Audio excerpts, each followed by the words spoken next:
सभी श्रोताओं का श्री रामचरितमानस में हार्दिक स्वागत अभिनंदन।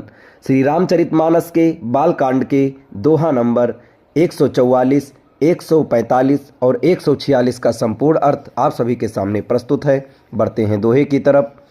यही विधि बीते बरस सट सहस बारिया हार, संबत सप्त सहस्त्र पुनि रहे समीर आधार। इस प्रकार जल का आहार करके तप करते 6000 वर्ष बीत गए, फिर 7000 वर्ष वे वायु के आधार पर रहे। बरस सहस दस त्याग्यो सोई, ठाड़े रहे एक पद दो। विधि हरिहर तप देखी अपारा, मनु समीप आए बहुबारा।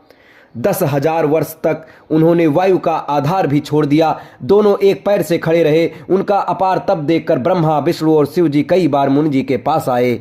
मांगहु बर बहु भांति लोभाए, परम धीर नहीं चलहि चलाए।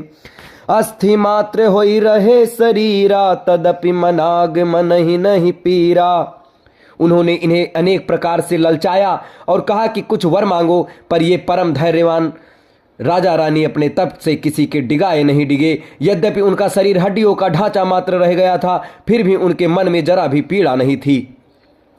प्रभु सर्वज्ञ दास निज जानी, गति अनन्य तापस निपरानी।